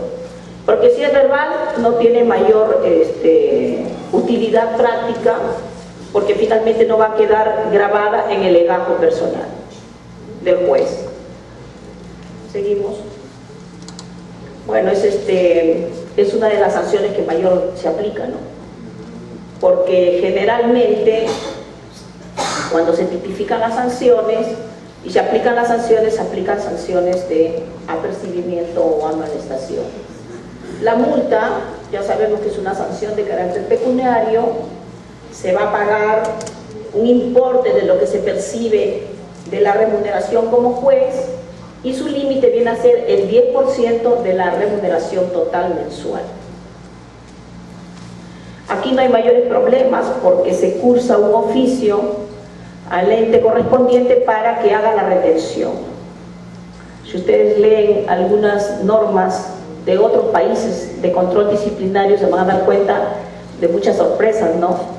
Que hay prescripciones de las sanciones, especialmente de las multas, que no se llegan a cobrar a tiempo. En el caso peruano no tenemos ese problema, porque simplemente se cursa el oficio y se retiene el sueldo y se paga la multa. El problema que existe es por la queja maliciosa, cuando existen quejosos que ponen sanciones, que interponen quejas que no tienen mayor contenido, ¿no? Y que deben ser objeto de una sanción pecuniaria. ¿Cómo cobrarles a ellos? Para el caso del juez no hay problema, el problema es para los quejosos maliciosos, cuando se les colocan las 4 unidades de referencia procesal como multa, ¿cómo las cobramos? Como una sanción. Pasamos a la otra. Sanción de suspensión. La suspensión consiste en la separación temporal del juez del ejercicio del cargo, por supuesto sin goce de haber. Su límite mínimo es de 15 días y su máximo es de 6 meses. Sanción de suspensión. Y luego, pásame la otra por favor, la más complicada, que es la sanción de destitución. La sanción de destitución que implica la cancelación del título de juez o de fiscal solamente en virtud del principio de proporcionalidad se aplica cuando la falta disciplinaria es muy grave. Claro, sería absurdo imponer una destitución por una infracción administrativa de carácter grave o leve, ¿no? Tiene que ser una infracción muy grave que merezca una sanción de destitución. o cuando el juez haya sido objeto de una sentencia condenatoria o reserva de fallo por la comisión de un delito doloso. Esto de la reserva del fallo fue bien discutido, claro, porque lo que se quería colocar solamente era una sentencia condenatoria por un delito doloso, pero ya hay una reserva de fallo que en el fondo es como no se emitiera una sentencia. Sin embargo, se ha considerado como un factor a tener en cuenta para una sanción de destitución. Pase, señor. Ya sabemos que la sanción de destitución solamente la aplica el Consejo Nacional de la Magistratura. Es una potestad que la tiene atribuida en el artículo 154, numeral 3 de la Constitución Política. Por lo tanto, es una atribución exclusiva del Consejo Nacional. Esta sanción de destitución va a ser ejercitada, y ya lo veremos luego, de modo exclusivo por el CNM tratándose de jueces supremos. Pero si se trata de jueces de las otras jerarquías, va a tener que esperar una propuesta de destitución por parte del presidente del Poder Judicial. Si no hay propuesta de destitución, el Consejo Nacional no puede intervenir. Es decir, si alguien va y denuncia a un juez superior ante el Consejo Nacional no puede abrir proceso. Lo que va a hacer es remitir los actuados al órgano de control de la magistratura, para que ellos vean el procedimiento que van a abrir. O sea, ellos no pueden iniciar un proceso si es que no viene un pedido de destitución. ¿Cuál es la problemática que se viene presentando, no? Que el Consejo Nacional estima que su potestad es solamente aplicar sanción de destitución o absolver. Y si, concluido el procedimiento disciplinario, entiende que la sanción no corresponde a destitución, remite los actuados a la Corte Suprema para que apliquen la sanción menor. ¿Y qué hace la Corte Suprema? Absuelve, porque la Corte Suprema entiende que ellos tienen una potestad exclusiva de poder aplicar sanciones menores a destitución. Bueno, no dejan de tener razón, ¿no? O sea, por ahí el tema está planteado, ¿no? Se le ha pedido al Consejo Nacional de que él aplique sanciones menores a la destitución, porque está llevando a cabo un procedimiento disciplinario, y si entiende que no merece destitución, pero podría ser una suspensión, una multa, debiera aplicarla a él. Pero el Consejo considera que no, y lo remite al Poder Judicial. Y el Poder Judicial, ya 2 o 3 casos de magistrados supremos absuelven. Claro, y entonces se ha suscitado incluso problemas entre el Poder Judicial y el Consejo Nacional, pero el Poder Judicial mantiene la posición de que ellos tienen esa potestad exclusiva de sancionar a sus jueces, lo cual es verdad también, ¿no? Porque si se quiere entender que solamente el CNM aplica destituciones, como dice la Constitución, y no hacer una interpretación flexible que les permita también imponer otras sanciones, bueno, es un problema de 2 órganos de poder, ¿no? Poder Judicial y Consejo Nacional de la Magistratura. Pasamos, señor. Es importante el artículo 51 de la Ley de Carrera Judicial, porque establece algo que es importantísimo, que existe en el Código Único Disciplinario de Colombia y que no lo teníamos en la Ley Orgánica del Poder Judicial. Establece cuáles son los lineamientos para imponer una sanción, concluido un procedimiento disciplinario. Y miren, dice que cuando se trata de faltas leves, y va a ser la primera vez que nos van a imponer la sanción, será con amonestación. Y en la segunda nos pondrán multa. Y eso marca una diferenciación, ¿no? Nosotros hemos leído algunos procesos de ratificación donde aparecen jueces con 19 apercibimientos, ¿no? Entonces nadie entiende cómo puede pasar eso, porque una persona no puede tener con la ley orgánica no podía tener 2 apercibimientos al año. Tendría que haber tenido luego de 2 una multa, porque ese es el sistema gradual. Pero ahora ya lo dicen claramente, en la primera comisión con amonestación y en la segunda con multa. Las faltas graves van a ser sancionadas con multa o con suspensión, pero no va a ser una suspensión máxima como establece la Ley de Carrera, sino que se fija una mínima de 15 y una máxima de 3. Recuerda que la suspensión tiene una máxima de 6 meses.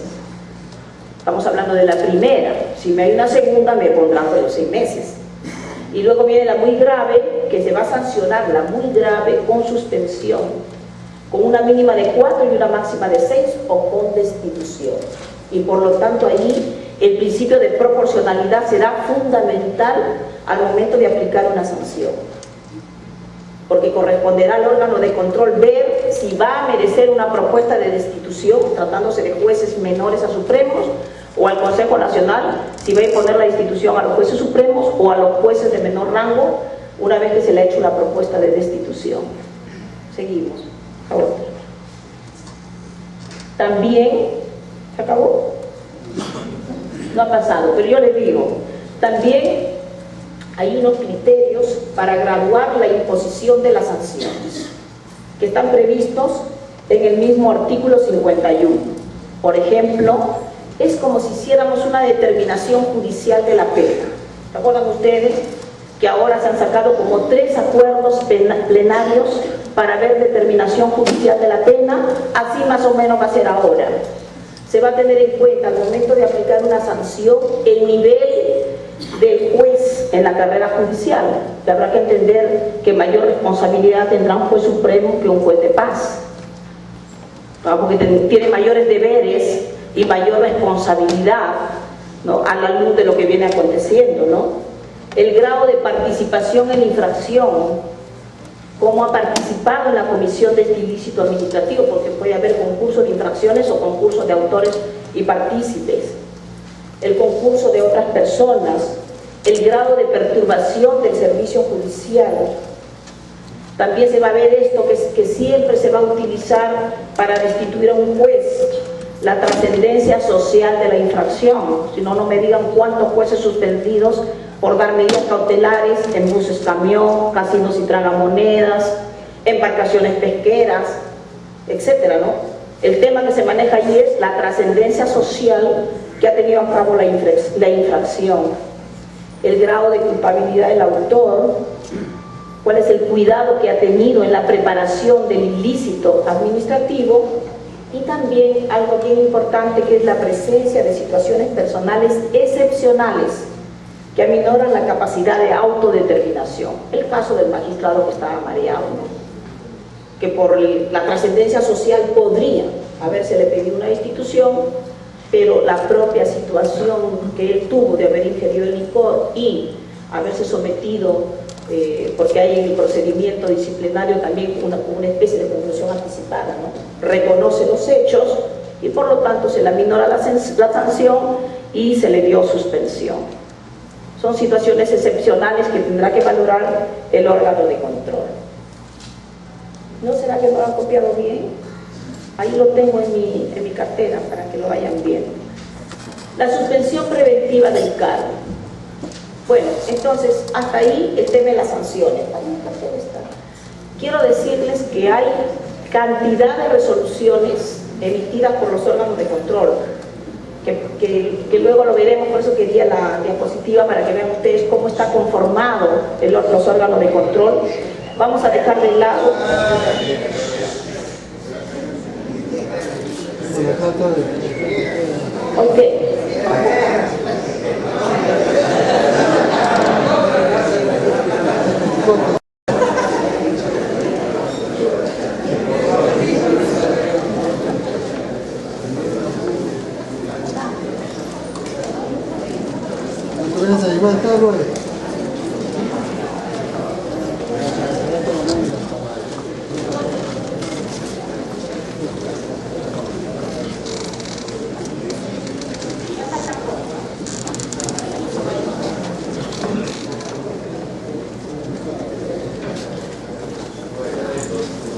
quería seguir con la suspensión preventiva del cargo, que es muy importante, pero en realidad ahí les dejo las diapositivas, pero lo que vamos a cazar es saber los órganos de control, que quizás les interese. La suspensión preventiva, por supuesto, que es importante, no es la medida cautelar que se dicta contra los jueces, y está muy bien regulado en la ley de carrera judicial, ¿eh? Ya no es como antes.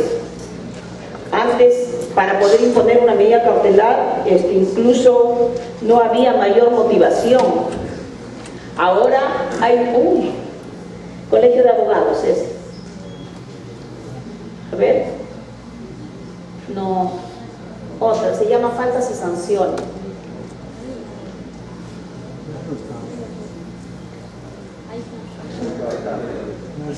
De repente no lo han copiado todo, a ver. Blanco. Si esa es la misma copia, porque no está el resto. Siga, siga. A ver. Siga. Ya si no hay, seguimos con lo que yo tengo.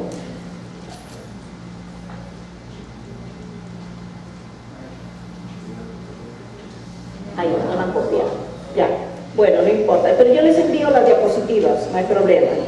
No, les decía que la suspensión preventiva ahora está mucho mejor regulada. Acuérdense ustedes que cuando se suspendía un juez no había límite. O sea, lo suspendían lo que duraba el procedimiento disciplinario. Ahora hay plazo. Es una medida cautelar temporal, como todas las medidas cautelares que tienen un principio de temporalidad, ¿no? Y se le paga al juez el 80% de su salario. Antes no se le pagaba nada, entonces ahora se le paga el 80%.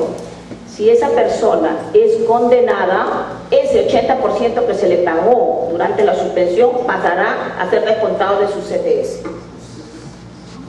Me parece correcta la solución, ¿no? En Colombia a los jueces no se les paga y ellos interpusieron una demanda de inconstitucionalidad, que no se llama así, pero para entenderlo vamos a decir nosotros que es una demanda de inconstitucionalidad, que la Corte Constitucional colombiana la desestimó y dijo de que no se debe de pagar a los jueces.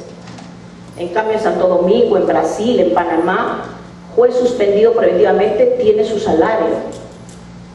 A mí me parece que debe ser así. Y claro que después me descuenten de mi CTS si es que me encuentran responsable. ¿Y esto por qué ha ocurrido? ¿Por qué ha ocurrido este tema? Porque en Piura a un secretario lo suspendieron en el ejercicio del cargo, se llamaba medida cautelar de abstención. Y lo habían suspendido por más de 2 años y medio. Y él interpone un amparo. Y el Tribunal Constitucional emite la primera sentencia donde se pronuncia sobre la violación del plazo razonable en un procedimiento disciplinario. Porque siempre lo había dicho en procedimientos de prisión preventiva y en procedimientos y en procesos penales o investigaciones preliminares de la Fiscalía. Pero no había emitido pronunciamiento sobre la demora en una medida cautelar de abstención.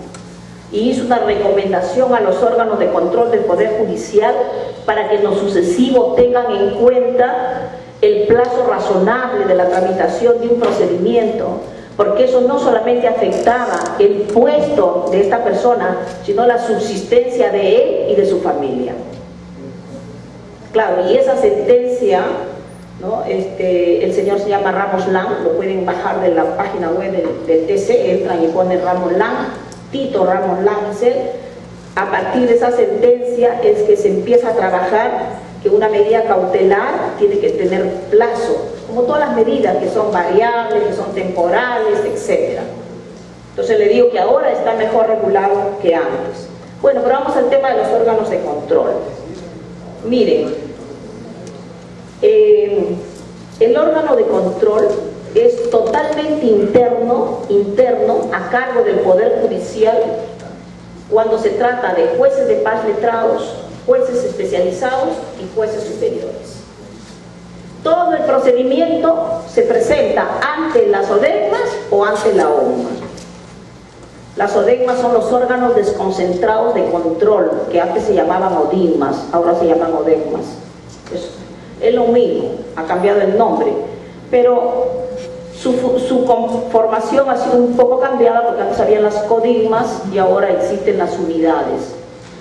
Y además existe la OMA con sus 4 unidades: unidad de procedimientos disciplinarios, unidad de visitas y prevención, de investigación y anticorrupción, que ve el tema de los operativos que salen en la televisión de corrupción de funcionarios, y la unidad de defensoría del usuario judicial, que era lo que antes se conocía como la unidad de quejas verbales.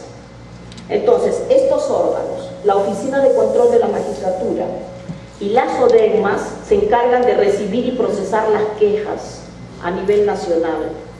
Las ODEGMAS en sus distritos judiciales y la ONMA a nivel nacional. Y además aparecen como órganos de control el Consejo Ejecutivo del Poder Judicial, porque el Consejo Ejecutivo va a ver en apelación las medidas de suspensión preventiva que dicte el jefe de la ONMA, porque un jefe de la ODEGMA no puede dictar una medida de suspensión preventiva, eso lo dicta el jefe de la ONMA. Y como se ha considerado el derecho al recurso, conoce el Consejo Ejecutivo del Poder Judicial.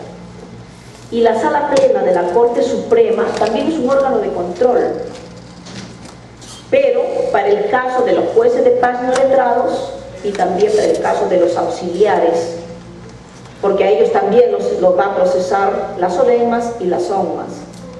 Y esas propuestas de destitución van a llegar al Consejo Ejecutivo del Poder Judicial, que les aplica la sanción, y en apelación conoce la Sala Plena de la Corte Suprema. Y la Sala Plena de la Corte Suprema también se convierte en un órgano de control cuando el Consejo Nacional decida que no va a imponer sanción de destitución contra un juez supremo y devuelve los actuados al Poder Judicial. ¿A quién le devuelve? A la Sala Plena. Se convierte en un órgano de control disciplinario y va a ver si aplica la sanción menor o absuelve al juez supremo. Por eso es que el sistema es un poco enredado, hay que conocerlo, leer la ley de carrera y el reglamento de la ONMA, pero son 4 órganos de control que existen al interior del Poder Judicial. ONMA con sus órganos de línea, ODEGMAS, Consejo Ejecutivo del Poder Judicial y Sala Plena de la Corte Suprema. Este es un control totalmente interno, hasta la medida de suspensión. El control se convierte en mixto cuando hay una propuesta de destitución. Y esa propuesta de destitución que implica que el procedimiento disciplinario que me han seguido en el Poder Judicial va a merecer una propuesta de destitución, y ahí interviene el Consejo Nacional de la Magistratura. Ahí también hay un problema.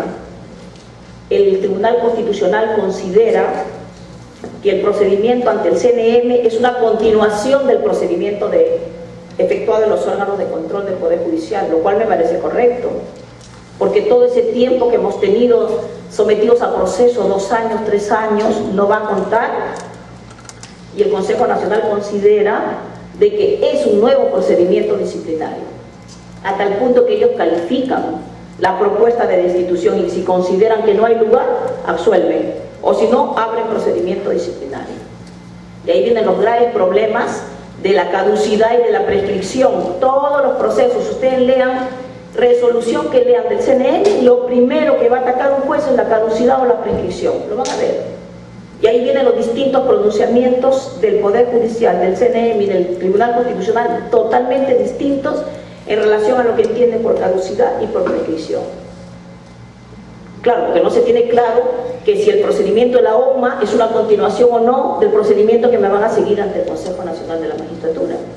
Eso tiene que aclararse, porque tiene que ver mucho con la afectación al plazo razonable. Así como los ciudadanos reclaman la afectación al plazo razonable, también nosotros tenemos derecho a reclamar la afectación al plazo razonable de un procedimiento disciplinario que dura más de lo debido. Entonces hay un procedimiento mixto cuando hay una propuesta de destitución y intervienen 2 órganos. Primero el órgano de control del Poder Judicial y luego el Consejo Nacional de la Magistratura. Y hay un control totalmente externo cuando se trata de jueces supremos. En ese caso, todas las denuncias y las quejas se presentan directamente ante el Consejo Nacional de la Magistratura. Y el único competente para decidir si abre una investigación preliminar y califica si hay lugar o no para abrir un procedimiento disciplinario contra un magistrado supremo es el Consejo Nacional de la Magistratura. El reglamento de procedimientos disciplinarios del CNM, que es el que rige a partir del año 2010, ha tenido una importante modificación. Ellos pueden dejar de lado una investigación preliminar y pasar directamente a un procedimiento disciplinario si entienden que la comisión de la falta es tan grave y hay evidencia suficiente que amerite la instauración de un procedimiento disciplinario sin investigación preliminar. y también ahí se regulan plazos de caducidad y de prescripción del procedimiento. Bueno, por lo tanto ya ven ustedes que el tema es un poco complicado por la dispersión de órganos y el procedimiento, pero creemos que con la ley de la carrera judicial el tema un poco se ha cerrado. Y hay un tema importantísimo que me olvidé de decir. El Consejo Nacional de la Magistratura, no obstante que se ha dado la ley de la carrera judicial, considera, bueno, tiene sus propios argumentos, válidos también, que él debe aplicar su artículo 32, me parece, su artículo 32 de la ley del Consejo Nacional de la Magistratura. A ver, espérense un ratito.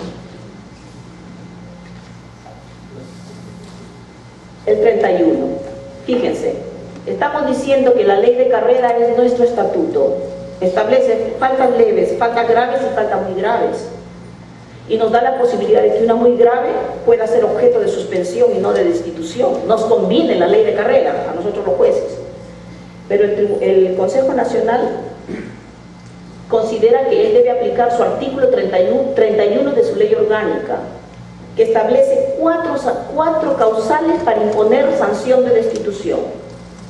O sea, son faltas distintas a las de la ley de la carrera. Primero, ser objeto de condena a pena privativa de libertad por delito doloso. Le han agregado la reserva de fallo condenatorio. ¿Dónde la han agregado? En su reglamento. En el reglamento de procedimiento disciplinario. Segunda, la causal más criticada, la comisión de un hecho grave que sin ser delito o infracción constitucional, claro, si es delito es una responsabilidad penal con un juicio político, un levantamiento de fuero, porque es un alto cargo de la nación, ¿no? O si es infracción constitucional, hay un antejuicio político que va a merecer una sanción por el Congreso. Entonces dice, la comisión de un hecho grave que sin ser delito o infracción constitucional compromete la dignidad del cargo y la desmerezca en el concepto público. Ahora, ¿quién entiende qué es comprometer la dignidad del cargo o desmerecimiento en el concepto público? Esto ha merecido un pronunciamiento, no uno, varios pronunciamientos del Tribunal Constitucional, que en amparo ha dicho que esta causal, la número 2 del artículo 31 de la Ley Orgánica del Consejo Nacional de la Magistratura, es un concepto abierto, indeterminado, vago, que necesita ser llenado de contenido. Y el tribunal lo ha llenado a través de su reglamento de procedimientos disciplinarios. Y ahí viene el problema. ¿Se puede vía reglamento tipificar sanciones que deben estar expresamente previstas en la ley? Y el segundo, reincidencia de un hecho que configure causal de suspensión conforme al establecido en la ley de la materia, que ya no habría, dada la ley de la carrera judicial, y intervenir en procesos, cuarta causal, o actuaciones a sabiendas de estar incursos en prohibición o impedimento legal. Aquí no habría problema porque esta misma causal aparece como falta muy grave en la ley de la carrera judicial. Pero se dan cuenta ustedes que el artículo 31, numeral 2, es una cláusula muy abierta, y a nosotros nos convendría, yo creo que a todos los ciudadanos también, porque finalmente todos aspiramos a lo mismo, respeto de garantías, es de que finalmente podamos tener un procedimiento con sanciones y con faltas debidamente tipificadas en la ley de la materia. Y la ley de la materia tiene que ser la ley de la carrera judicial, por ser posterior a la ley orgánica del Consejo Nacional y por ser nuestra ley especial. Bueno, son las 8:20, ya veo que se están yendo, no quiero que me dejen sola. En otra oportunidad podemos seguir hablando de esto. Si desean hacer algunas preguntas, les voy a dejar las diapositivas, las voy a mandar completas y en cualquier oportunidad nos veremos nuevamente. Muchas gracias.